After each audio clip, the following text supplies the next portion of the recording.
Olá, meu nome é Marília Graziella, aluna de Medicina da UFPB, e como foi proposto pela professora Hilva, eu vou falar um pouco sobre alguns tópicos da disciplina de Diversidade Étnica e Cultural na Medicina. Começando pelo tópico 1, que fala sobre a introdução ao estudo da diversidade humana na saúde. E nesse tópico a gente vê um pouco sobre o porquê de se estudar a diversidade étnica e cultural na medicina. Essa basicamente é a pergunta central que norteia, né, esse tópico.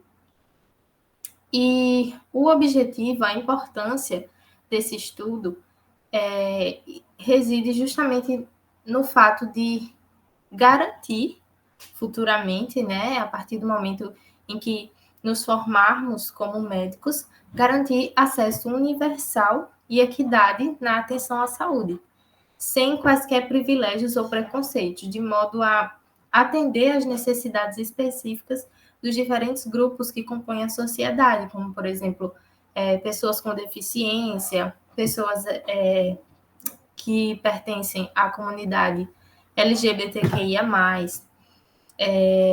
enfim, as diversas etnias, sobre questões de gênero também, classes socioeconômicas.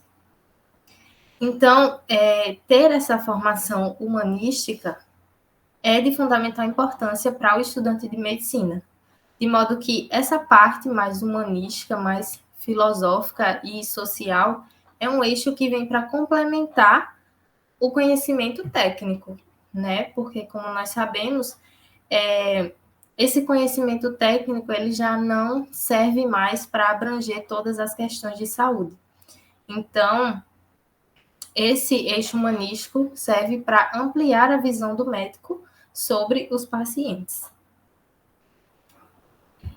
Partindo agora para o tópico 2, ele se refere à competência cultural e diversidade na saúde. E antes de abordar melhor, né, esse tema, é preciso definir o que é a competência cultural. Segundo a médica e pesquisadora em saúde pública Bárbara Starfield, a competência cultural corresponde ao reconhecimento das características culturais e das diferentes necessidades e concepções do processo saúde e doença.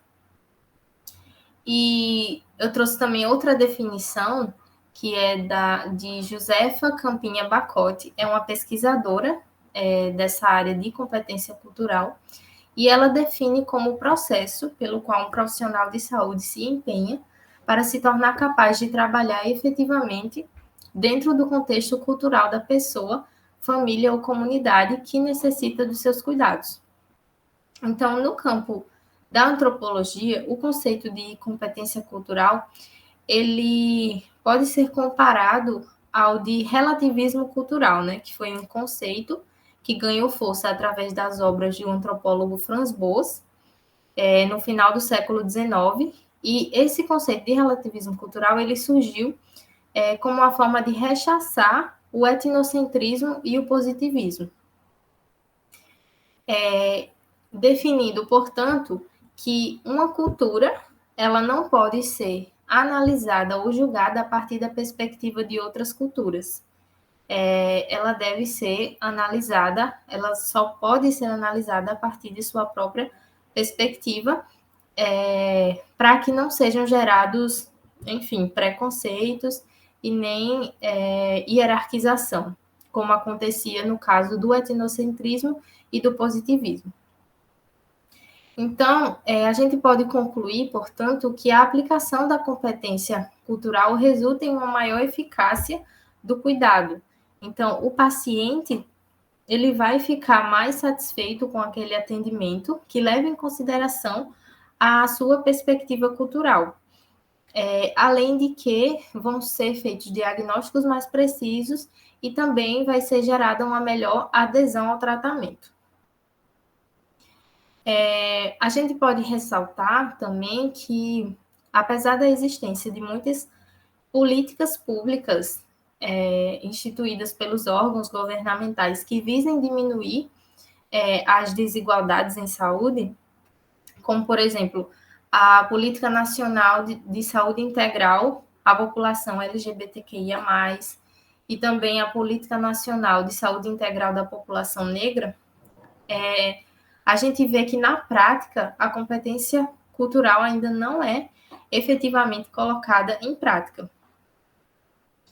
Um outro eixo em que se faz importante a aplicação desse princípio, né, é no atendimento a refugiados, né, porque são pessoas que vêm de outros países, que têm outras culturas e que, no geral, são colocados à margem do sistema de saúde, além de sofrerem,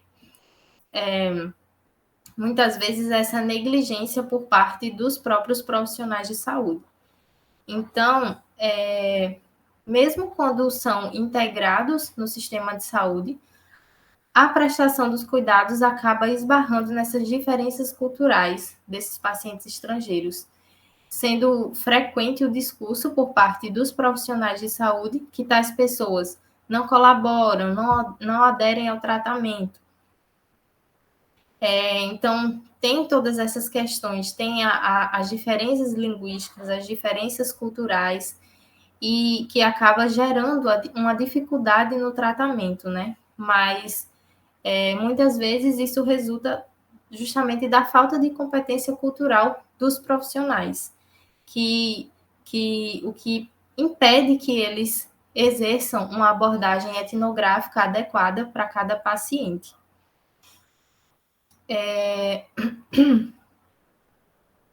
E outra coisa nesse sentido, né, que pode se destacar, é com relação ao Médicos Sem Fronteiras, porque existem relatos de profissionais desse programa, né, em que eles dizem que eles acabam por desistir, né, da prestação de cuidados justamente por não se adaptarem à cultura daquele local.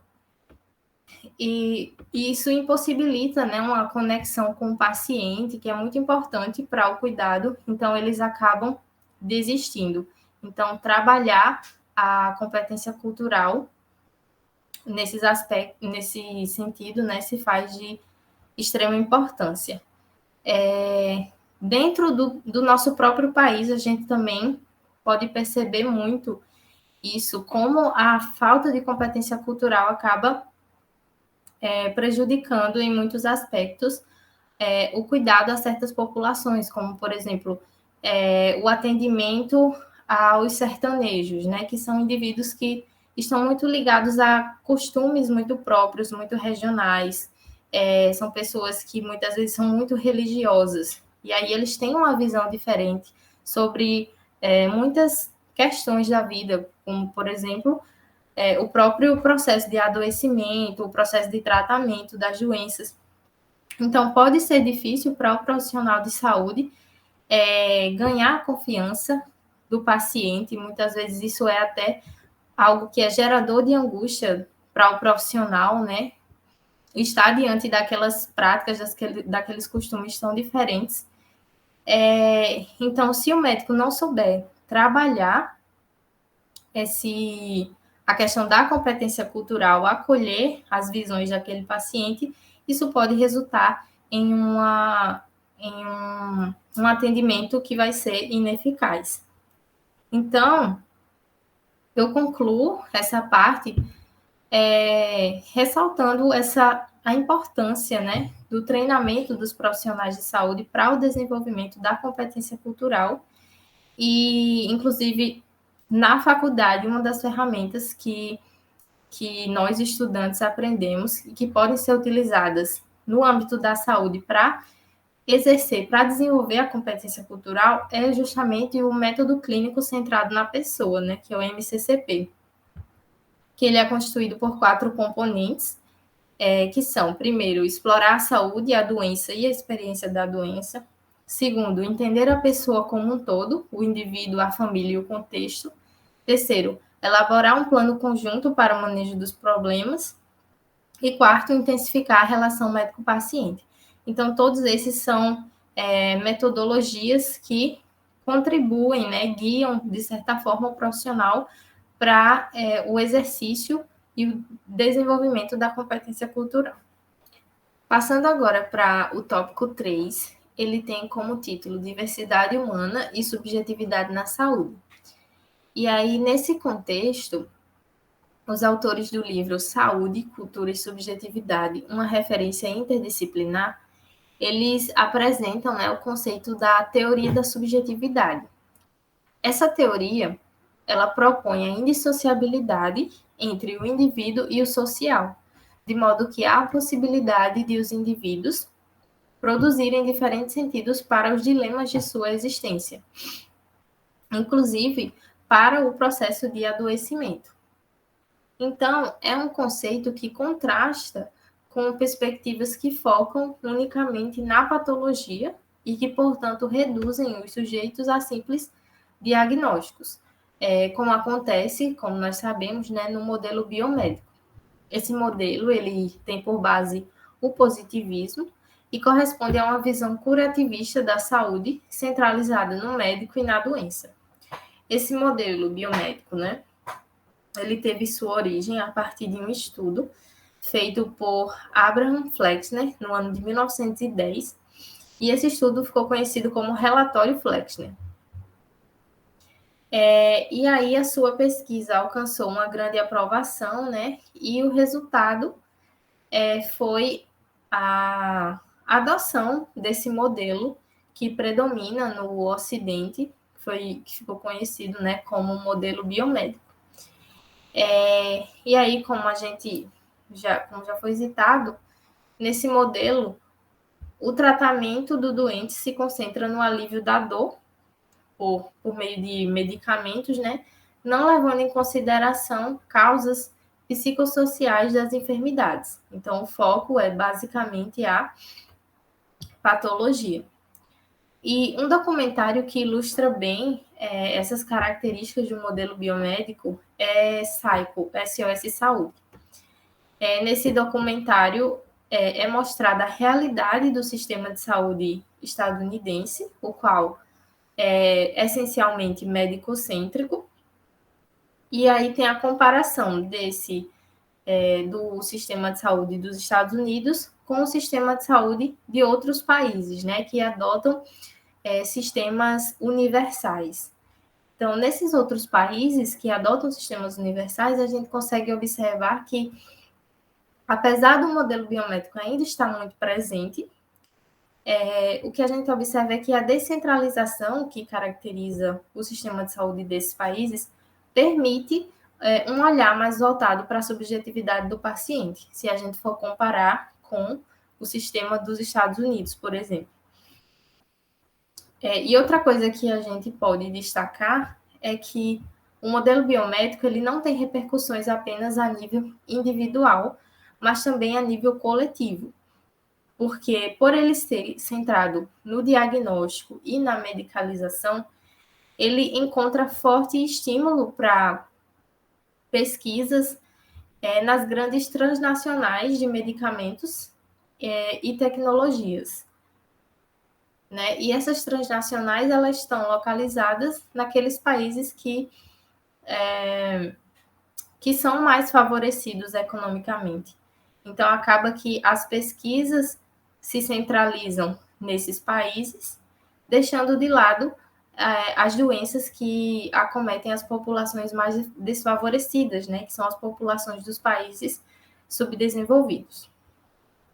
Então, nesse contexto que entra a importância desse conceito da subjetividade em saúde, que está, portanto, em consonância com o conceito ampliado de saúde, né, que teve maior visibilidade a partir da 8ª Conferência Nacional de Saúde de 1986. Então, esse conceito, que é o conceito ampliado de saúde, ele propõe que o processo de saúde e doença não depende apenas de patologias propriamente ditas, mas de condições psicológicas, condições alimentícias, condições sociais, condições de renda, condições de liberdade, enfim, uma série de fatores que também servem como determinantes do processo saúde e doença.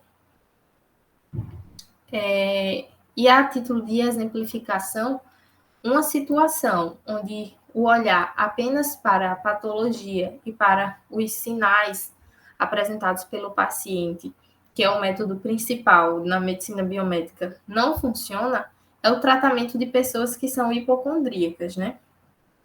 Nesse caso, os sinais físicos apresentados por esses pacientes são psicossomáticos ou até mesmo são inexistentes, no caso, para alguém que olhe externamente, né? Claro que para o paciente ele apresenta aquela condição, mas muitas vezes para uma pessoa que olha externamente, ela não vê nenhuma patologia ali.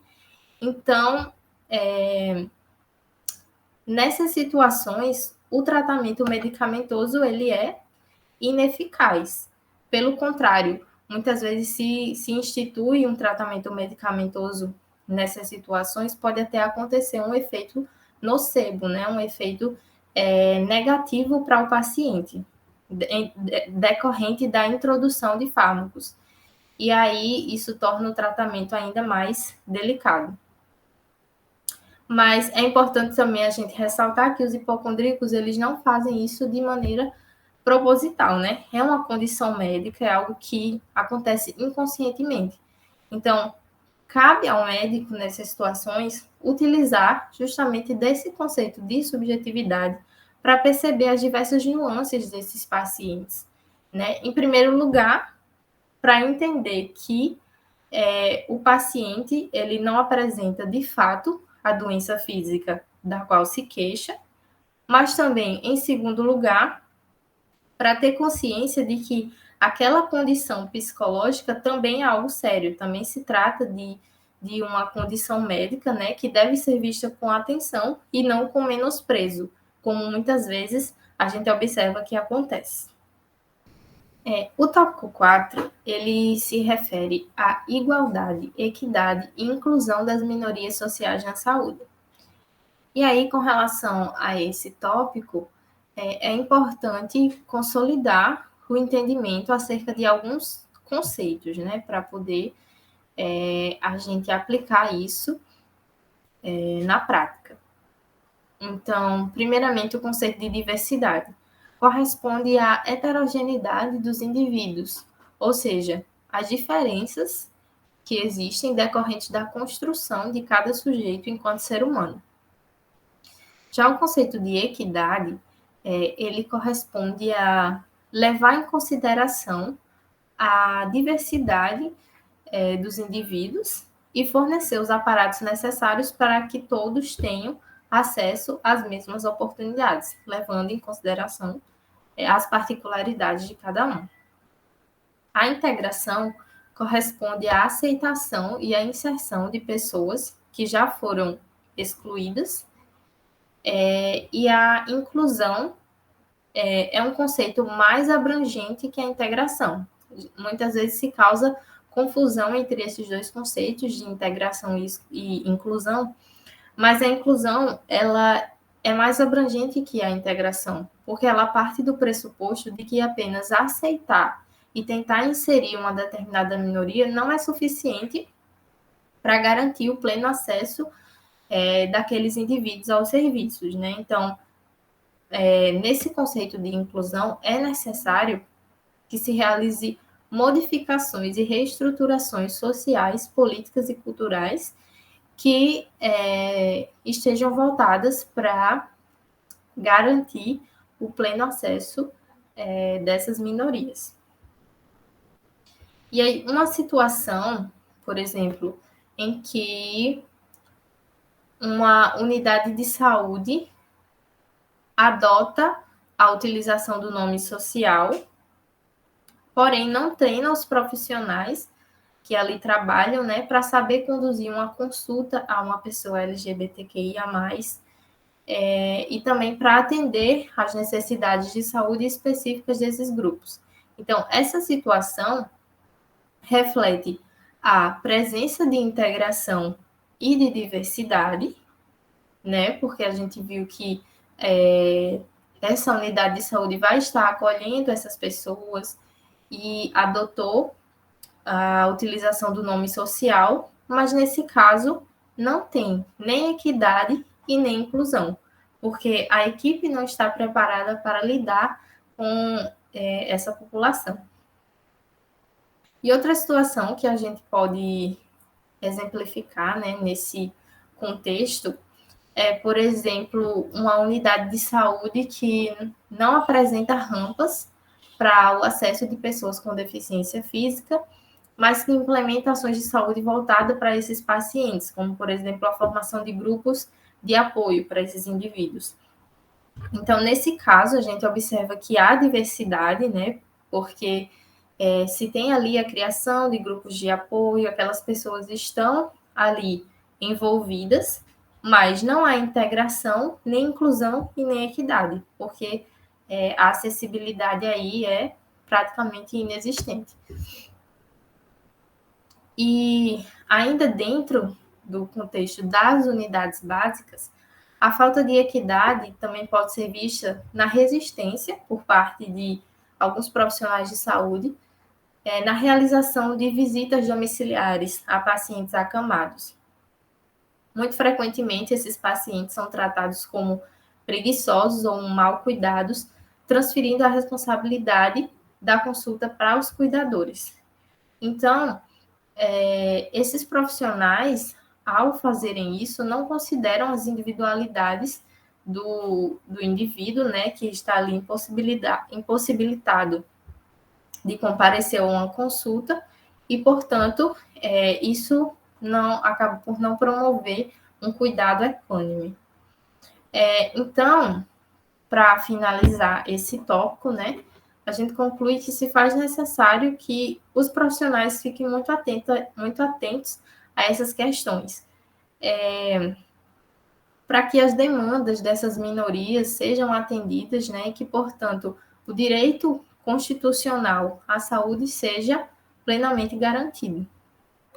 Por fim, eu vou falar agora sobre o tópico 5, né, que trata da diversidade e saúde mental. Como a gente sabe, a doença mental ela ainda carrega um sentido muito pejorativo na sociedade, seja por ignorância, né, por parte das pessoas, que muitas vezes não têm um conhecimento mais a fundo sobre determinadas condições, e isso acaba gerando uma certa aversão aos doentes mentais, seja por um sentimento de ameaça. As pessoas muitas vezes se sentem ameaçadas pelos doentes mentais em razão de um histórico de estigmatização que também está muito atrelado à questão da ignorância, né? O fato é que os indivíduos com doenças mentais são alvo de intensa estigmatização, porque ao longo do tempo foi construída uma imagem de que são pessoas violentas, que são pessoas agressivas, incapazes, pessoas loucas, né? Esse termo louca, ele é utilizado até mesmo para desmoralizar pessoas que até mesmo não têm doenças mentais. E aí acaba que esses indivíduos têm que enfrentar dois fatores que contribuem para o seu processo de adoecimento. O próprio processo patológico da sua condição de saúde, né? Associado a esses estereótipos que estão presentes na sociedade, os quais acabam por resultar em preconceito e discriminação, né? E a gente vê que esses estereótipos, eles também estão presentes dentro do âmbito do atendimento em saúde. Eles também podem partir de profissionais da área da saúde que, porventura, sejam menos informados, que não passaram por um processo de educação ampliada, de educação humanística, e aí isso pode levar esses profissionais a dispensarem um atendimento de qualidade inferior aos pacientes com doenças mentais.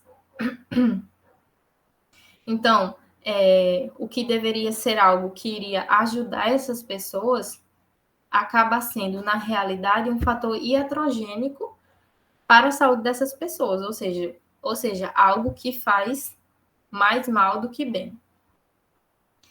E aí a gente destaca nesse contexto que a Política Nacional de Saúde Mental protagonizou, né, o fechamento dos leitos psiquiátricos e idealizou a criação de uma rede de atenção psicossocial que seja predominantemente ambulatorial e de base comunitária, com a finalidade de responder às necessidades de tratamento do doente mental em ambiente extra-hospitalar. Então, essa política que foi implementada foi algo bastante importante, né, bastante relevante nesse processo de tentativa de desestigmatização da doença mental, dos doentes mentais. E com relação ao processo de desmanicomialização, a gente destaca também que é algo de suma importância, uma vez que, se a gente comparar com os séculos passados, sobretudo o século XX, isso representa um avanço muito significante, né? Se a gente for ver, por exemplo, a história do Hospital Colônia de Barbacena, né? Que foi retratada pela escritora Daniela Arbex no livro O Holocausto Brasileiro.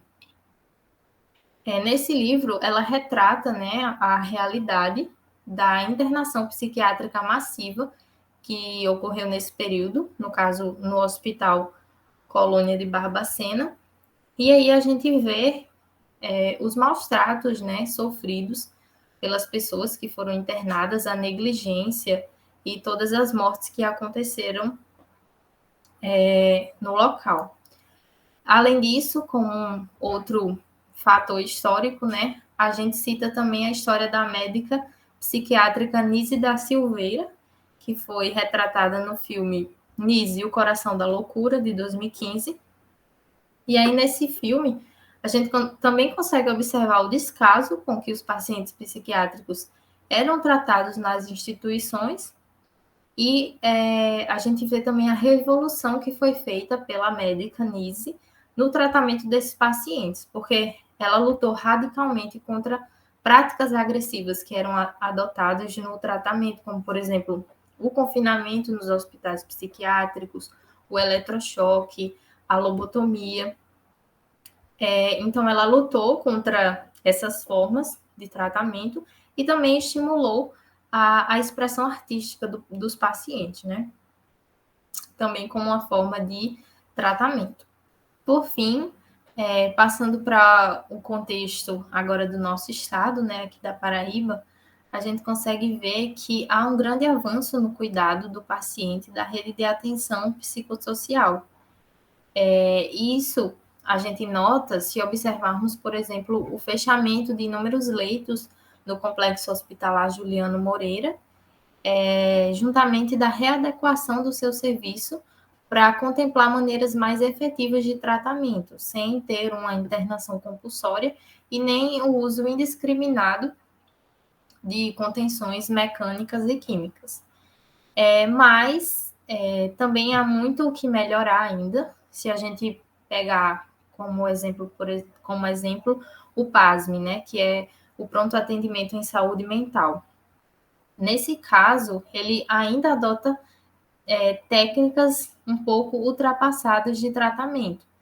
Nesse estabelecimento, a gente nota, por exemplo, que houve uma integração incompleta do cuidado à pessoa em sofrimento nos hospitais. Porque apesar dele ficar dentro do hospital de Mangabeira, ele fica isolado nos fundos. Então, isso é uma demonstração física de como os pacientes psiquiátricos ainda são tratados nesse caso específico, né? Então, para concluir, vale salientar a importância desses conceitos para a prática médica. Isso fica claro quando a gente visita, por exemplo, o CAPS de João Pessoa, onde, mesmo com o subfinanciamento, consegue-se empregar um bom atendimento em razão da qualidade técnica e subjetiva dos funcionários, e isso acaba contribuindo bastante para a construção do itinerário terapêutico dos pacientes. Então, eram esses apontamentos que eu queria trazer, né, sobre os tópicos, de uma forma bastante sucinta. E é isso, muito obrigada pela atenção.